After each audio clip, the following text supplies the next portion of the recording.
What up, world? Once again, this is the CHGO Sky Podcast, as always, sponsored by DraftKings. Use the code CHGO at DraftKings Sportsbook and get $20 out on your first bet. I am your host, Chris Pennant, here, as always, with the man, the myth, the legendary master of the X's and O's, Stephen Pridgeon Gardner at Stay True S.3. Stephen always makes that laugh when I big him up because he's not used to it yet. But people got to know. People got to know and understand how good the work is you do. And if you've seen us put out the word, even with all the commotion this weekend, we have the man, Connor Moore, social media maven, manager of the CHGO Sky, with us today. So it's going to be a fantastic show. Connor, first and foremost, good to have us with you, man. Yeah, man. Thank you guys so much for having me on. Like I was telling you guys before, I've been a big fan of this channel since its inception, honestly. So to be here, to be on the show is really cool. Even if I don't feel like I'm qualified to be here, it still feels pretty dope to be on the show. So thank you. No, I was gonna say, go. You got to big yourself up. That's the lesson of the day. That's the lesson of the year, pretty much. Is always big yourself up. Steven, what's going on with you, man? Not much. I just got done running through some of the game from yesterday against Indiana. A lot of good stuff kind of starting to spiral into a sustained manner for them in a positive way on this 3-game win streak. We'll see if it continues after having almost a full week off going into their next game. But it's going to be a fun weekend ahead with the Dream at home. No doubt. And there's a lot going on with that. Not only kind of fighting, it's weird to say Eastern Conference, Western Conference, given the way the playoffs break down. But the Eastern Conference opponents that the Sky have to face still got some Commissioner's Cup games left yet. And Ryan Howard coming off of that, impressive is much too light a word. 43-point performance with 6 threes in that win on Sunday.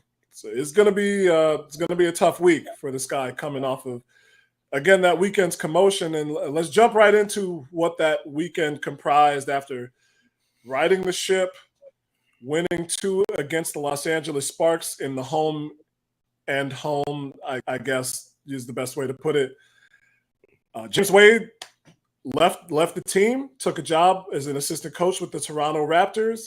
Very sudden, depending on who you talk to, out of the blue. And now the Sky are just kind of moving forward. But it was unexpected, I think, at least for me. I know for a lot of people I spoke with and the fan base at large, especially for a coach who had just signed an extension last year that was good through 2025 and was, to this point, the most successful CHGO Sky head coach in terms of overall winning percentage and in terms of championships. He was 1-0, the only other coach that was able to lead the team to a title game or a title series was Hokie Chapman in 2015, and they got swept by the Phoenix Mercury in that instance. So you see the statement from the Sky from our producer, Lawrence the God. We are thrilled that James can fulfill a lifelong dream to join the NBA and to send him our warmest congratulations and best wishes. We thank James for establishing a winning, team-oriented culture in Chicago and leading the Sky to our first ever WNBA championship in 2021. Stephen, I know we got to talk about the ramifications, but Connor, I just want to get some quick thoughts from you.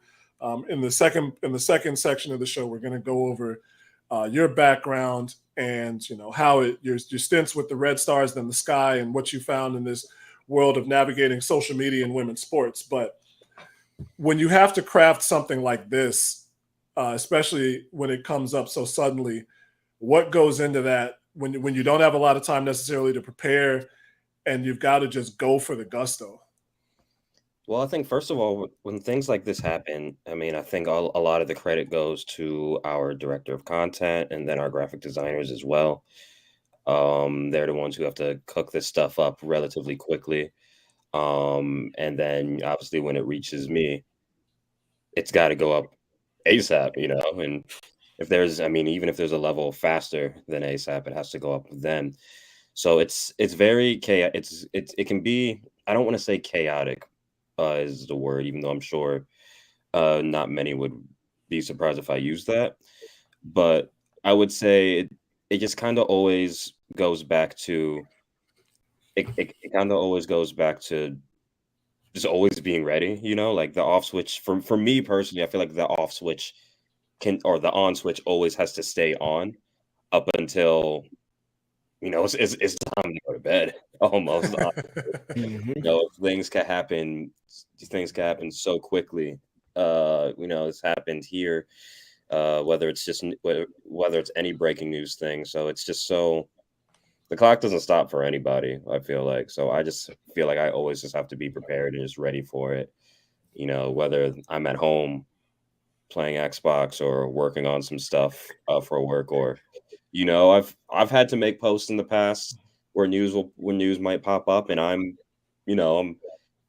out at dinner or anything like that. So I think it's a total team effort. So it's not just me. Like, I have the quote unquote easy job of when breaking news happens. I have the easy job, which is I just got to get it out and make sure it's out and make sure it looks okay.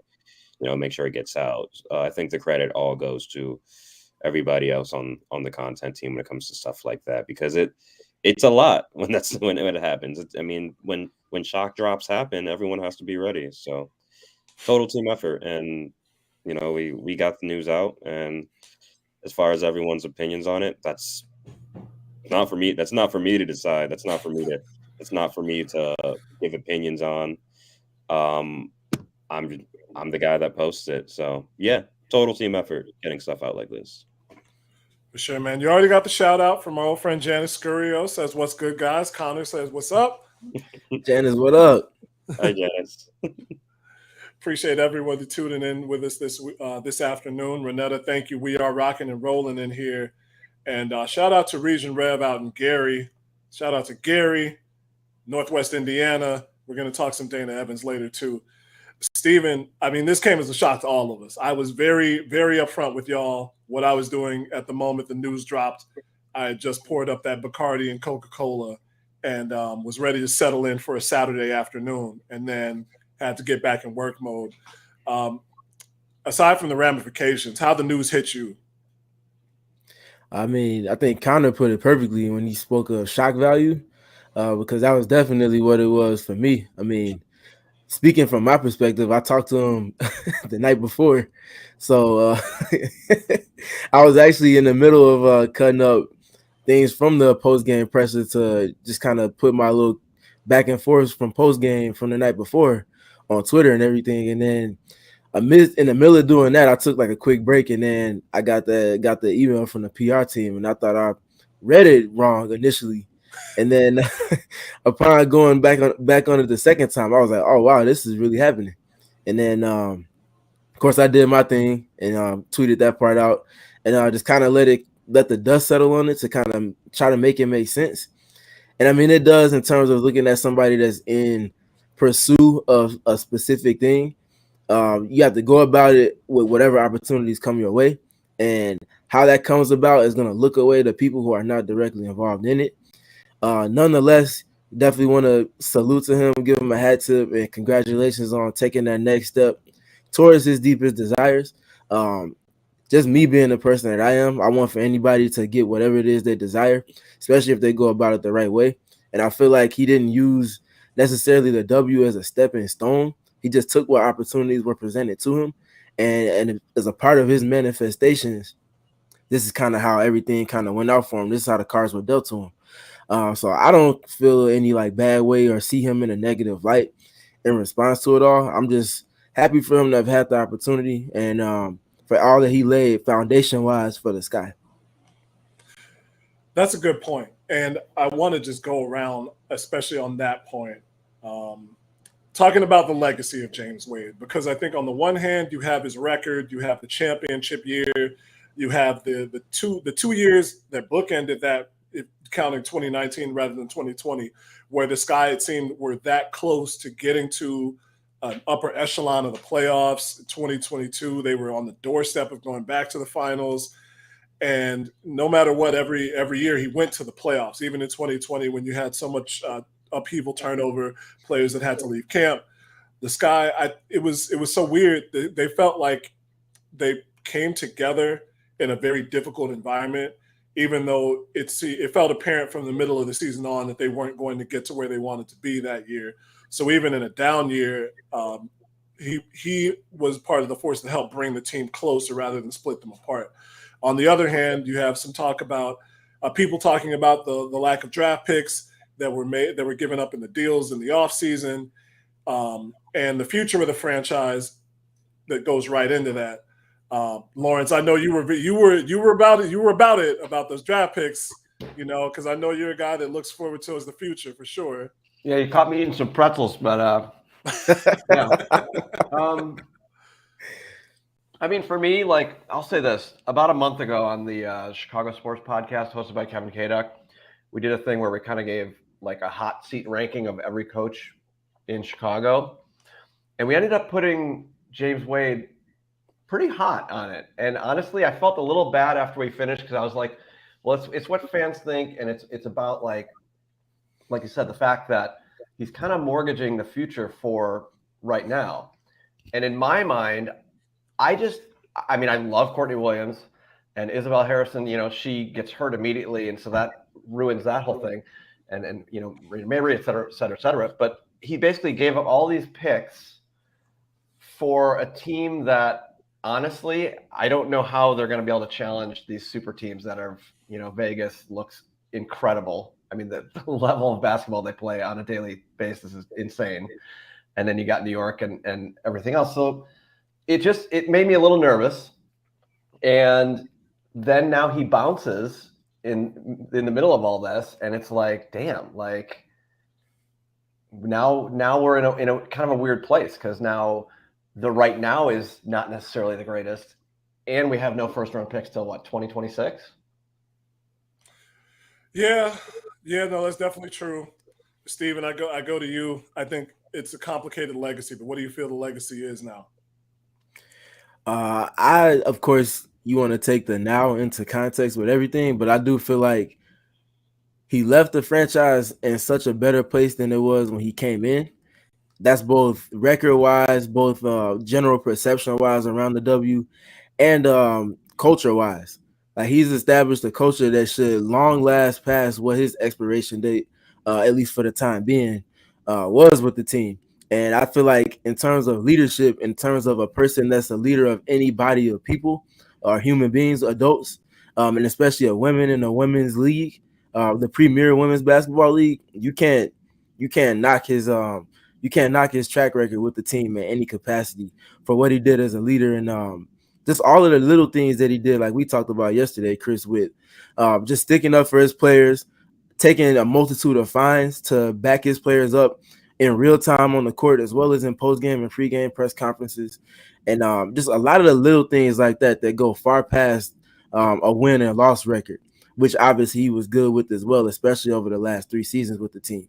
So his legacy is gonna long last past his expiration date, and it's gonna be something for the next coach, whether that be Emre long-term or another coach, to build off of. They're not necessarily gonna replicate it because he's a different type of leader, but they have a great stepping stone to build off of from what he did.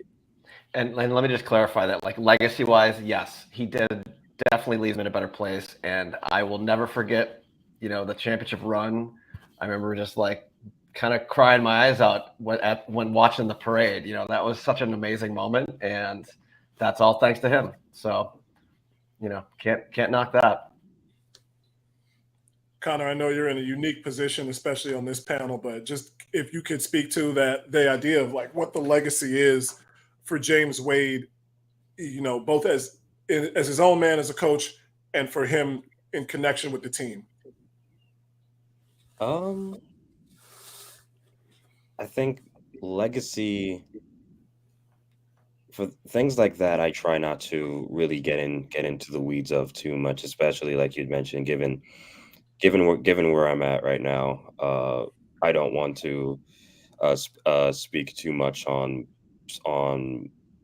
someone's legacy in that regard. I will say though that he is a very integral. He was a very significant part of a core memory that is going to live on for the rest of my life as a Chicago sports fan. being at that game where they clinched it, being there, and Lawrence was talking about tearing up, like I was tearing up, on the way back home on that day 2 years ago. So it's, yeah, I think for me, it was a pleasure to work with him. It was a pleasure to see him at practices and games and everything. And obviously, you guys have said it. He helped bring a championship here, putting together the pieces that he did, putting together the roster that he did to bring a championship here. And as a Chicago sports fan, forever indebted to that. So that is the most I can and want to say on that. But yeah, as a Chicago sports fan, you win a championship here. I think, especially in a city like Chicago, I think that puts anyone who's part of that championship team, from the players to the coaching staff to the personnel in the office and everything, all the way down to whoever's running the website and things like that, that puts everybody into a whole new stratosphere of Chicagoland legends. And yeah, I think that pretty much puts it into perspective, kind of my feelings on what he did here. And yeah, I guess basically just to say thank you, to help bring a championship home here. So I'll always say thank you to people who bring championships home to my home city. So absolutely. That's for sure true. I remember there's a quote for Kevin Garnett when somebody asked him how important his championship was with the Celtics in 08. And he was like, listen, he's like, we won it for the city, and can't nobody take that away. And that's true. Somebody at some point in the future, when the meteors are coming down, is still going to be digging through books like, what was the most important WNBA championship? And I don't know if that's the question. It's more the question of like, if there is a best championship team, which was the point that was getting to in that respect with that Kevin Garnett quote. But nobody could take that championship away from the team, from the city, from the players. That'll always stand. Those indelible moments like that Game 3 blowout, and just kind of that. I will never forget that feeling on Cermak coming out of that game, because it felt like we were about to hit the town. Like, it felt like Broadway. It felt like Michigan Avenue over there, and that was something else. And I wasn't able to go to any of the Bulls championships, and it felt akin to that. Like, I had just watched the team go to absolute work. Because I said on my other show before that game that Phoenix was going to come out firing, and James Wade, for his part in the press conference, was like, he made a little offhanded comment like, yeah, it wasn't that close of a game, was it? Like, I thought it was going to be a 2-point game, and they won by 36. And he was like, yeah, it wasn't that close of a game, huh? It was like, he always had his ears open. Of course. Steven, of course, yep. I was going to say, just like, keep going with it. The things, I guess, that if there's a lasting memory, I don't want it to make it a love fest, but just a lasting memory that you have of Coach Williams. I think, you can't look no further than the championship season. But for me, it's the context behind it. Of course, the end result is what's going to get the most attention always, because it's what you play the season for or any given season. But I think the context is what makes it so unique, because they did it as the lowest seed. They had to do it in the hardest way. They had the hardest road there even before the playoffs started to get that opportunity, just getting through the regular season amidst all of the injuries and whatnot that they had to work through. And then finally having all of the pieces, or at least the majority of the pieces, together to then define roles and get chemistry built up to where they can have their system at a level where they can at least go into war in the playoffs and know, okay, I know how to get things done with this specific tandem. I know these 2 players or these 3 players or this 4 or 5 player combination works well to sprinkle within my rotation.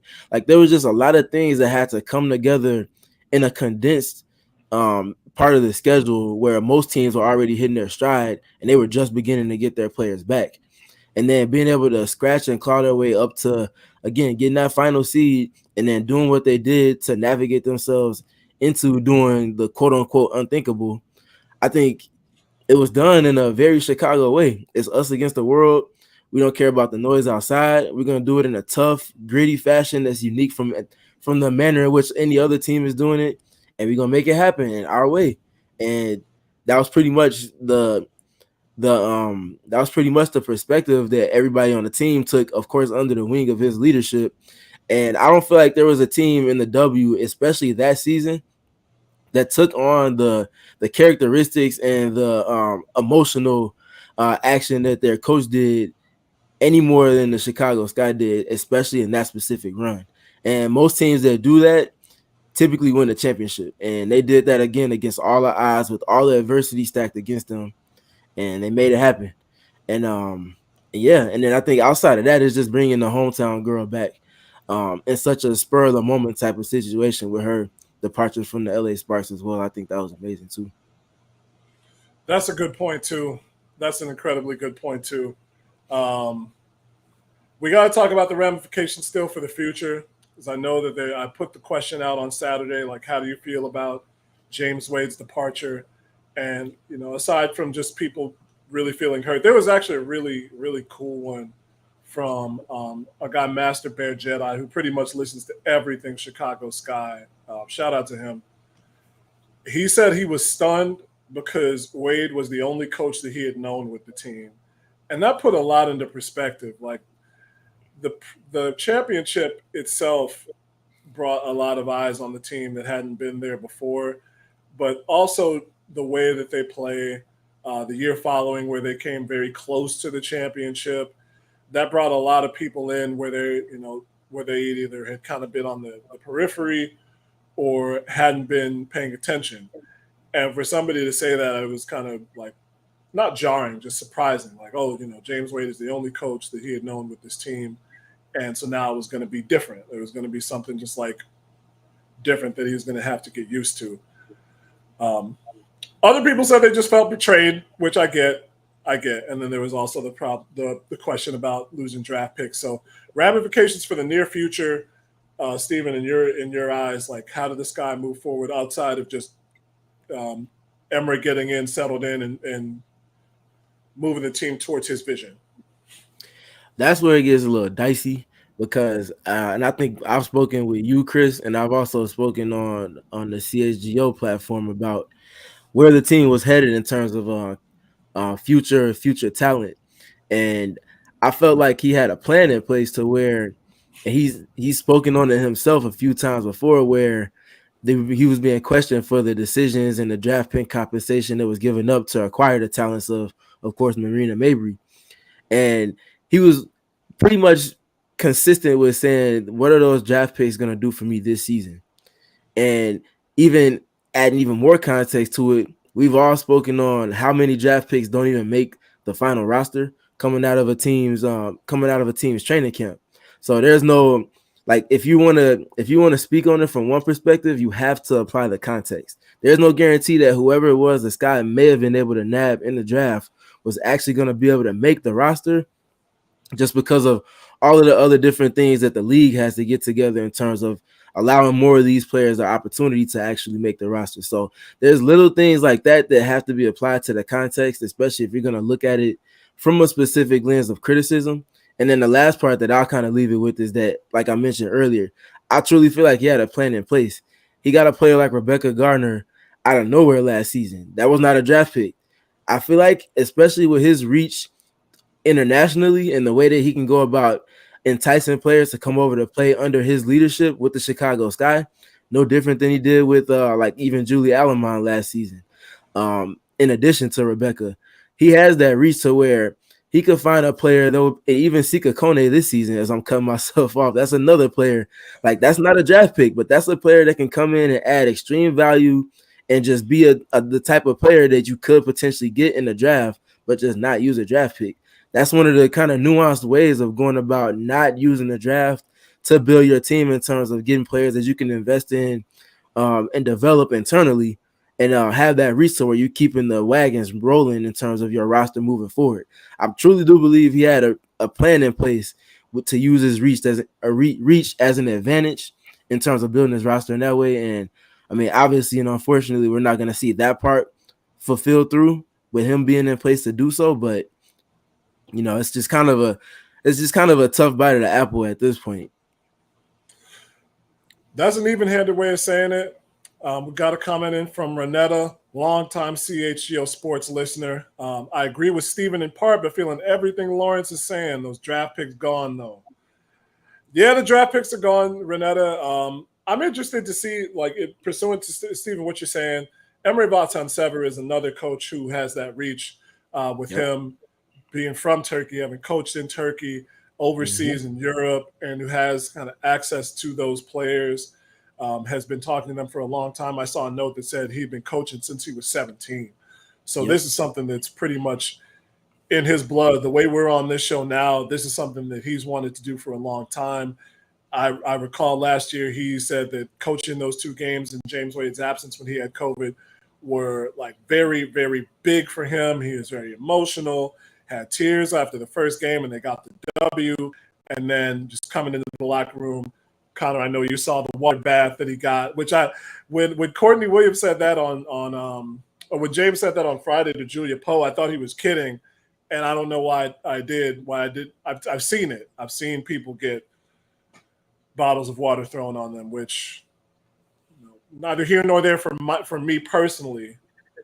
I don't know if I would want it, but Emery got it on Sunday, and it was well-deserved. So, Renetta, appreciate that. We're going to come back to you in a second after this break, talking to Connor more about his background, what goes into social media management, and we're going to pull out some of what I think are the best tweets that he's had this year. But first things first, we'd like to let y'all know that it's July. The sun is coming out when we don't have smoke in the air. So we want you to take on the sun with gear built to last. That's Shady Rays. Our friends at Shady Rays have you covered for the warm weather, ahead with premium polarized shades at an affordable price. And that's not all. Shady Rays offers the most insane protection in all of eyewear. Every single pair of sunglasses is backed by lost and broken replacements, which means, like me, if you think you're going to lose a pair or break a pair, even on the first day you get your sunglasses, they've told us they will send you a brand new pair, no questions asked. So wear your Shady Rays with confidence, wear them with style, because they have your back long after you purchase. Shady Rays Independence Day sale is live right now until tomorrow, which is Independence Day. Go to shadyrays.com and get a 50% off single pairs of sunglasses. Try for yourself the shades rated 5 stars by over 250,000 people. That's Shady Rays. Once again, at shadyrays.com. Wear your shades with style. Now, as this Atlanta Dream game is coming up, Steven, Connor, you don't need tickets. You already got the catbird seat on that. Steven, you got the all-day press pass. Carly knows you by name. I've seen y'all kicking it at Fat Poor after games. But for people like me who are just a little bummy and might not have the capital to get to games, Game Time app is the way to go. They are the leader in ticket sale apps in terms of flash deals, last-minute sales, and more. If you have ever been finding yourself trying to get those courtside seats at the CHGO Sky game so you can sit next to my man Eric Nemchak, that dude who wears the platform boots and the chains, or Lori Lightfoot, Game Time is the way to go. You can get up to the minute seat deals and seat views for any seat in the house at Wintrust Arena, Guaranteed Rate Field, Wrigley Field, Soldier Field, SeatGeek Stadium out in Bridgeview, wherever games are played. And if you download the Game Time app now, create an account, and use code CHGO, you'll get $20 off your first purchase. Hard to beat that kind of a deal. Terms apply, of course, but again, create an account at Game Time in the Game Time app and redeem the code CHGO for $20 off immediately. So download Game Time today. Last minute tickets, lowest price, absolutely guaranteed. We're also guaranteed to get some info on Connor Moore right now. Connor, I got to ask, because when I was coming into college, social media was not a thing that was focused on. I think I remember in my Com 201 class, I had a group of friends that I kicked it with, and I would always crack jokes with them like Twitter is the wave of the future, because it was 2007.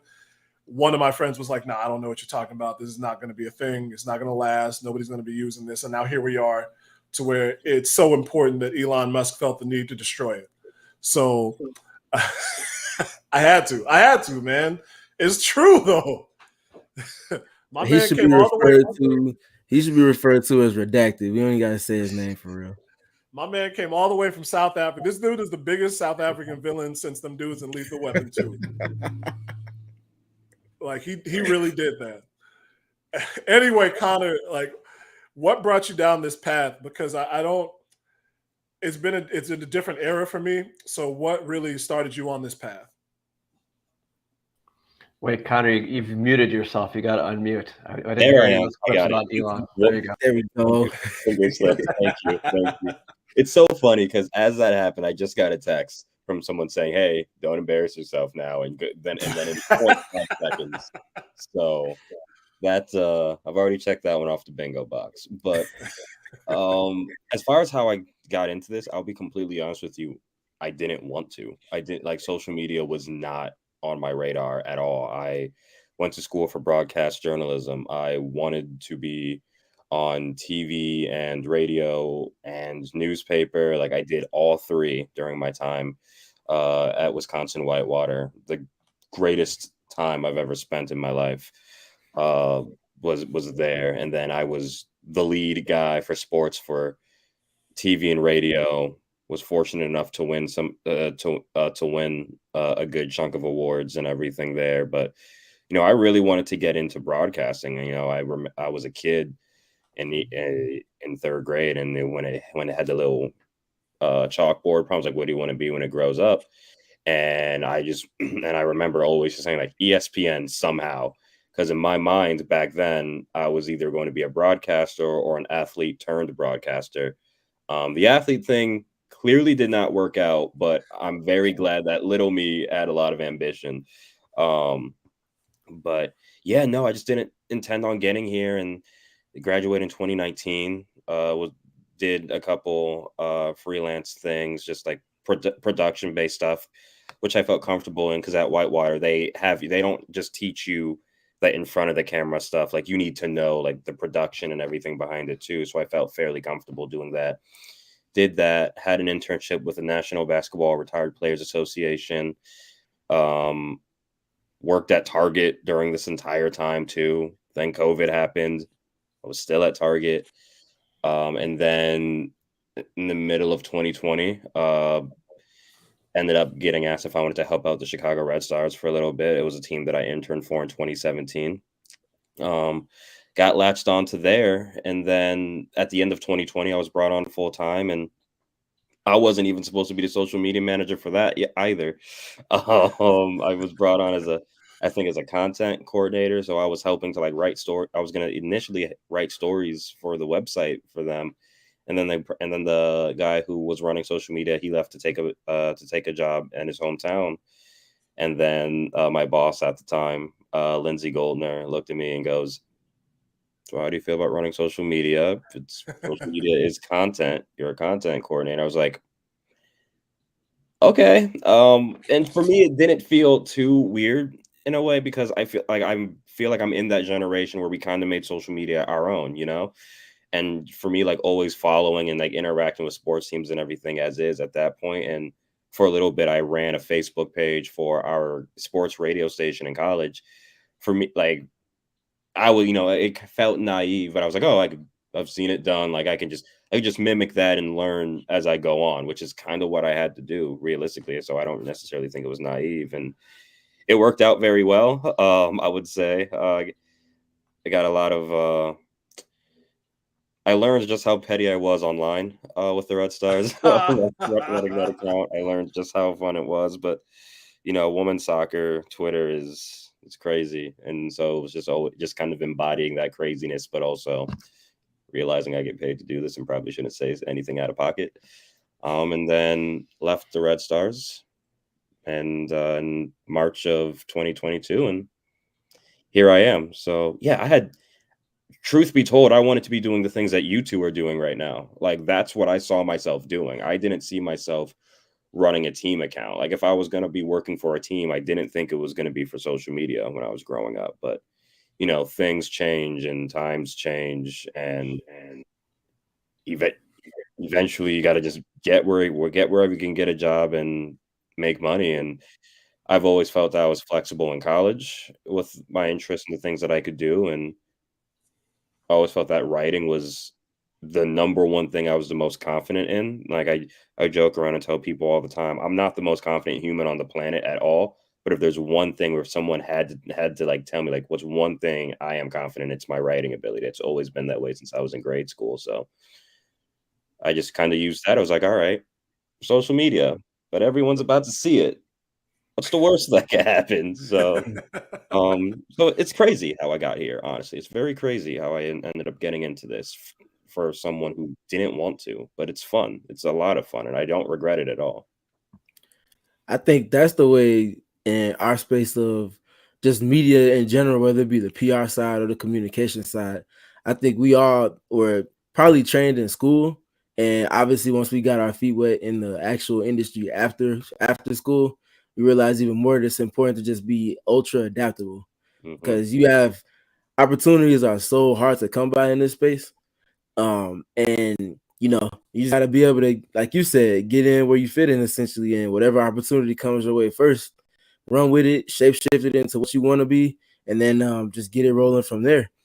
So I have tip to you for being an embodiment of just that. I feel like you stumbled into the right into the right space though for you, and how you go about just keeping the community entertained and just bringing it together as well. I think that's an important thing, and a lot of social media teams, particularly in the W, lack that personality and that touch with real time in terms of whether it be lingo, awareness of memes, jokes, all of that stuff. It's important to have that, especially again if you're tweeting from a team account. And I think that's what helps to continue to make the Sky unique from everybody else. So again, major salute to you for that, man. I appreciate that. And I mean, I would be remiss if I said if I said it was all me, because it's not. It goes from Amber, Crystal, Lena, Annette, Christy, our interns, Jalen, Jayla, Katie, Yona, other people who are brought on to help out and everything too, like Marcos. There's so many people. There's so many people, like the videos and everything you see. That's Amber, that's Lena, that's Crystal, that's Marcos, that's so many of the interns, the graphics, Annette and Christy, and then the list goes on and on. I tell people all the time, and to the point where I think I might actually have my mom, who has like a Cricut machine and everything. I might literally ask her to make a T-shirt that just says that literally just says, I just press publish. That's all I do. Because to me, I feel like that's really all I do, because all the really cool and difficult stuff has already been done by some of the best people in the W. Like I have no problem going on record right now and saying that I feel like, in my personal opinion, I work with some of the best creatives in the WNBA. I firmly believe that. I believe that to this day. Like exactly this. Like Christy Lau made this graphic. I have the easy part, which is just telling them, hey, this is when I think it should go out. This is what I think I'm going to say for this. This is how I'm spacing these things out. There's a slight method to my madness here, but in general, I feel like I have such the easy job in comparison to the guys and girls on part of the content team, to the point where, again, I just feel like sometimes like all I got to do is just press the send button, and because like the magic has already been created, I'm the facilitator in a way, like I'm the messenger. So I really appreciate you saying that, Steven, and I appreciate all the kind words that people tell me, even though I can't take a compliment to save my life. But I would be doing myself, and I would be doing the entire organization a disservice without shouting out just every creative on the Chicago Sky, because they're the ones that kind of make me look good, because they have the cool stuff that's posted on there. So like I have the easy job, they have the difficult one, and they're awesome. They're awesome. So yeah, like anytime someone compliments me, I'm just like, I hope you compliment them too, because I work with the best, I think, in the W, and people can at me about that, and that could be a whole new debate on Twitter, like who's really the best creatives, subject to opinion. But in my opinion, the ones that I work with, the ones that I go to the office with, the ones that I go to game days with, I work with the best, and I'm so fortunate to be a teammate of theirs in that regard. No, I appreciate that because that is for sure true. I mean, it's the same for us. We got Lawrence or Sarah or Mike behind the dials, digital or analog, and then me with Steven, Steven with me.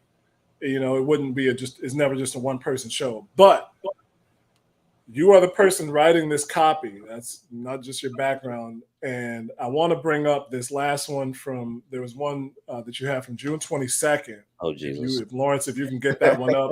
Well, what was this? It was a good photo of the team dancing in the hallway. And my man said, when mom makes pizza rolls. And I don't know if Courtney's got a guitar going there or what, if Kai's doing the old school, the reject. Remember that from the You're a Jerk days? Absolutely. Look at Morgan. I know. I mean, it's always incumbent upon somebody to just say like, "Oh, what's going on here?" But when mom makes pizza rolls, is a throwback. Like, I vividly remember seeing that picture when it was sent to me in the Slack, and within 5 seconds, my brain went to the meme when I was in like high school. I think I was in high school with Kevin Durant and James Harden, both on the Thunder. And my brain defaulted right to that. And instantly it was like, I know. And the moment I saw it, I was like, I know what I want to say. I know what I want. This gives me those vibes. Like everything about this picture gives me those vibes. So it was, again, it could be self-deprecating, it could be whatever, but like sometimes I see those pictures and I sit there and I'm like, wow, my brain really operates like a glorified idiot sometimes, because how do I think of these things? I have not seen that meme in years. And yep. Uh-huh. I have not seen that meme in years, and my brain just auto defaults to that. And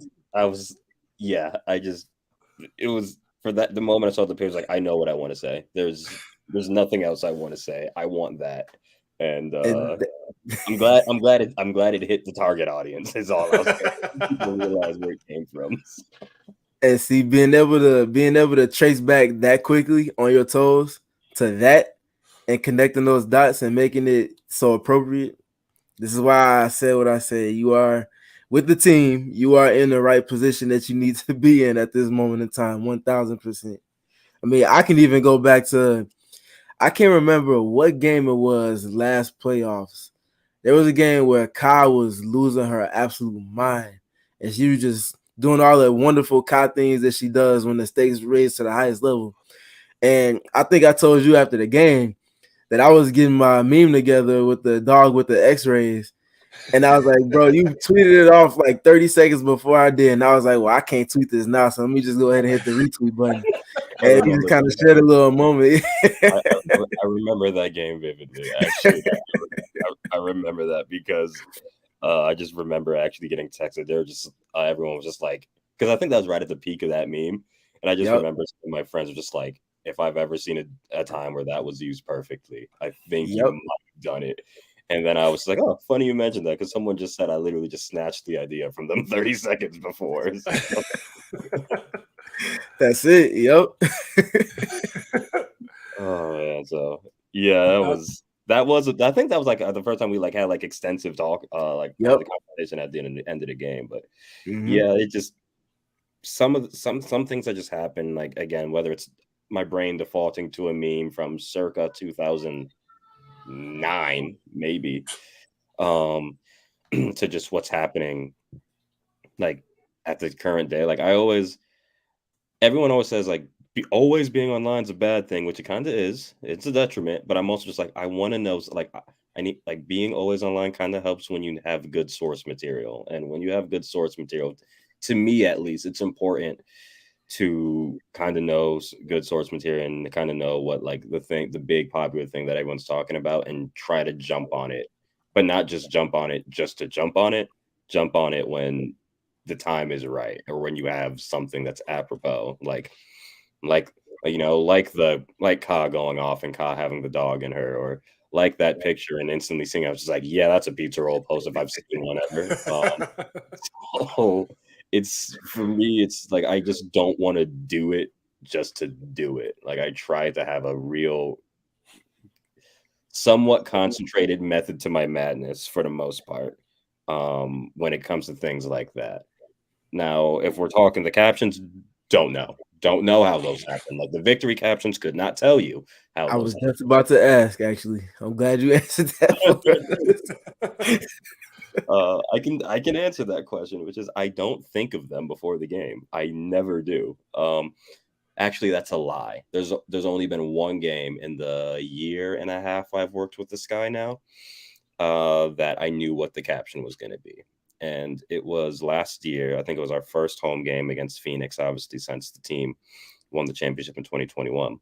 And I had my mind made up on what I wanted to post for that Phoenix game the second I signed the offer sheet and to be with the team. And I knew exactly what I wanted to say. I was like, as soon as I saw the schedule, I was like, all right, if we win, especially at home, I know what I want to say badly. And we did. And I got to say exactly what I wanted to say. And I remember it vividly. It was can't help but to adore, but it was the door emoji, that Skytown spirit. And I just had that one ready. I had that one locked since March. That's the only one that I could honestly say I pre-planned and I wanted, and I sat there and I waited and I was biding my time to use. Every other caption, I don't think of it until literally the final buzzer goes. I'm just like, what now? How? That's it. I told you. I said Lawrence the God. When I said Lawrence the God, I meant that. Hey, you're a meme lord, Connor. And I got you. I'm following along here in the background. I got you. So this is the only one in my time that I've been here so far that I've ever sat there and be like, I know what I want to say. And I had this ready since the moment they offered me the job. And in my mind, I was like, I'm going to take it. And when I do take it, and when we do get Phoenix, I know what I want to say. I know exactly what I want. So that's the only one. Everything else, I don't know. Everything else, I've had like ideas, but I don't put it together till the end of the game. That's the only one where I've been like, I know what I want. I just need the end result to be what I need it to be. Yeah, I thank you, because I was going to ask on this, because this one was like, I don't know exactly how to direct the audience on this one, but it's the last little bit has some present day ramifications. If you are at all tapped into some WNBA water cooler talk, rumor mill, whatnot, some Melissa Smith's mom was saying some wild-ish. That's all I'm gonna say. So this is the one that gets me. These get me because I remember seeing this on the Shannon Sharp meme, if I remember right. Yep. Either that or it was like Mike in the Mike in the locker room or something like that. And I feel like it had a hiatus and now it's back. Like it's all the way back. Like the four rhymes don't matter. This is what we're on right now. And it, Chris, you got to read this off for the audio listeners. You're right. Yeah, you know. All right, let me get this. Let me get this right. God. Infrared, cornbread, bedhead. What your mama said? Don't matter. Sky on a 3-game winning streak, and that was after the game against Indiana yesterday. And Kahleah Copper retweeted in with the all caps. Oh my, Connor. She said, "Oh my," because like most of us, Kai is tapped in with some of those rumblings. Ka has been weirdly one of my biggest cheerleaders online lately. And I've wanted so badly, like contrary to what everyone thinks, I want so badly to just like post it, be like, yeah, I guess that was me, and then go into the shadows. The moment Ka posted the one, I think when we were on the road against New York, the moment she posted that, I had literally quote tweeted it, and I think I literally was like, "Yeah, I could run, but I can't hide at this point. Like it's like I've been found out. I've been found." So yeah, all I'll say is again, being always online can be a good thing because I remember waking up and I was like, "What the heck's going on?" And then between that and then I had an old song stuck in my head from DJ Laz, and it got popular on TikTok. The one that goes like "Move, shake, now drop what your mama said" or something like that. Like I really like that song for whatever reason, and I weirdly enough listened to it because I was driving into the city to go into the office to work this game so I can run over to NASCAR after. So then when we won, instinctively again that song played in my head again, and after I posted it, that was the only thing on my mind was the song when I posted it. And then after I posted, I was like, oh, what have I done? Like, what have I done? I'm not deleting it, but what have I done? I think the last minute nature that you share with us, how you come up with these captions and everything, there it is right there. Reminds me a whole lot of when people were asking Lil Wayne when he first got on about his punchlines and how he was telling people like, yeah, I don't write anything. I'm just always a sponge to the things going on around me. I always keep receipts on things that stand out to me, and when it comes time and it feels appropriate, I just press send. Basically, it's like what you said. It's none of this is really scripted or rehearsed. It's just kind of things compiling over time, and when that time comes to share that, whatever thoughts been lingering on my mind, there you have it. And masterpiece after masterpiece after masterpiece. So wait, you telling me that Wayne was just going improv for those like 4 years when he was ruling the world? Are you serious? Yeah, when he was taking people's songs and making them his, he wasn't writing. He was just going off the top. Just next level genius. So Connor, basically I've equivalented what you do to Lil Wayne. So you are welcome. That is a hell of a comparison. If someone wants to clip that and post that, good God. Oh. The styrofoam cup is just out of view. That's it. And the lighter flick. Yeah. That's it. We gotta start doing the lighter flick before Connor get his tweets on. That's it. Oh, it's on. Look at this. There it is.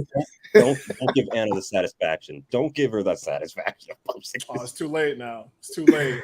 Don't give her the satisfaction. She posted that. And that just became, well, actually, no. I think, who was it? I think it was Carly who tweeted "Let Connor cook" after the New York game. Yes. I tweeted something saying "Cook Connor," and I was like, "Oh Jesus Christ, here we go." And then that entire week, because I think that was the week where the Indiana game happened, where that happened. The Bieber tweet happened. That was when I literally couldn't go anywhere. Like even some of my friends who don't even really follow the W, they just follow what I do online. Like Jesus, that's like 15. That's like 15 O's in there, man. Yeah, apparently that was the week where if you ask like Mark Schindler and everybody, apparently I went on like the run of a freaking lifetime, I guess. But I think the craziest thing was when I guess it was like the tweets were like highlighted by Cheryl Swoops and on her podcast. I think when someone tweeted me that and I heard it, I was just like, oh. I was like, oh no. Like I am very much a contradictory person where it's just like, oh yeah, like I wanted to be in journalism, I wanted to be on TV, all this stuff, but I don't like attention. So when I was like, oh, it's kind of nice, I was like, oh, it's kind of nice that people are liking what I'm doing. Oh dear God, why is everything like it's gotten too far? So, but yeah, the "Let Connor cook" meme. Thanks, Anna. That's all I can say. It's saved on my phone though. Don't get me wrong; it is saved on my phone permanently. Like I will drop that in group chat sometimes if I say something. I'm just like, yeah, I'm like, that's me. That's right. But that's so rare. It's so to the point where if I send it in the group chat, my friends are just like, all right, what mood are you in right now? Because you never do this. So, do you worry that it'll be like co-opted by the opposing social media folks? People have already used it. People have done it. Like the Vegas guy did it. Connecticut did it. Yeah, like you guys remember that Marshawn Lynch interview? Where he goes, I know I'm gonna get got, but I'm gonna get mine before I get got, though. that's kind of my mentality for it. It's like I know, like the moment I started doing that, since ironically enough, the Phoenix game this year, I knew that the second we lost, someone was going to just unleash that on me. But I will get mine before I inevitably get cooked. But all I'll say is imitation is sometimes the best form of flattery. So Absolutely. I'll leave it at that. The remember who started it is basically what I'll say. Oh, say it with your chest, boy. That's it. Everybody else got to catch up. You always got that big joker in your back pocket. That's right. Oh, puff That's your right. chest out. All right, y'all. Last little bit we got here. All-star voting has commenced a couple weeks back, and it culminated with Kahleah Copper making the All-Star team. We saw that graphic up earlier in the show, and just want to get some thoughts from you all first on anybody else in the sky who you think should have gone to the All-Star game this year. I know things have been up and down. 8-9 record speaks to that. But if you had anybody on the team who you would say, yeah, they deserve to be an All-Star this year. Well, for me, of course, Kai. Just even past just the numbers, her general feel for the game on offense doing a lot more things with the ball in her hand, whether that be navigating in pick and roll or isolation and playmaking for other people. She's just growing so fast, and there's been like no real hiccups in terms of her progression into being a true number one option. And this is just her scratching the surface of what she's gonna become now. So she's more than deserving, and she's really just now starting to hit her stride as well, which is, I mean, it should be scary for the rest of the league. So definitely excited that she made it. I do feel like she was probably the only player from the sky that should have made it, just because of where the rest of the league is and how other players across the league have been playing. But if Courtney started this stretch, which she should be getting the Player of the Week recognition in the next day or so, if she started this even a week ago, she might have been able to sway the opinion of the coaches' vote, which we got the returns on from Sunday, and parlayed that into potentially yet another All-Star nod for her. And I also feel like if Elizabeth Williams finished more of the opportunities that she has around the basket to where she's producing more consistently like she did the last two games in a sustained manner, I think she would have had a pretty hefty hand in potentially getting the All-Star nod as well. So yeah, that would be my three between Courtney and Elizabeth, in addition to Kahleah. Would have been dope to see those two make it, but I think they just missed it. No doubt. I'm feeling it for if Alana Smith hadn't gotten injured and been out a couple, there was just some games where Alana had a down stretch. And the way that she started the season, the way that she's played, what she's meant to this team. Most improved. Yeah, it's in there. It's got to be. It's absolutely got to be. If there was a USA versus the world game or the All-Star game, which would be fantastic in this here league, like Alana Smith would be on that. But I would love to see her at the game in some capacity, because she's played so well, and it's a shame. It's a shame that she didn't get voted in. I think that goes from so many other people throughout the league, where it's just like, yeah, you wanted to see them get in. I know we talked about some spots that were maybe being held down off of the legacy vote, but it would have been cool to see Alana Smith and Courtney Williams in, because they've meant so much to this team. Connor, do you have anybody else on the team outside of those two who you think is like, yeah, I wanted to get them at the All-Star game. I really wanted it to happen. Yeah, everybody. Good answer. Everybody. There you go. No, I'm glad Kai got in. I don't think you have an All-Star game without Kahleah Copper. Actually, I'll scratch think. I know you don't have an All-Star game without Kahleah Copper. And I have no problem saying that with my chest at all. But honestly, I'm obviously naturally biased. Like, I would say, like, give me Courtney, give me Alana, give me Marina, give me Elizabeth, give me Seek, give me everybody. Honestly, it's a homer pick, yeah, but no one can really blame me. And I'm saying this as someone who, even if I wasn't working for the Sky right now, I'd just be like, give me everybody. Like, don't matter. Like, do you have to pick everybody from another team? No, I don't. The ballot doesn't restrict me from the team limit. So I'm gonna say the entire Sky. But no, it's been.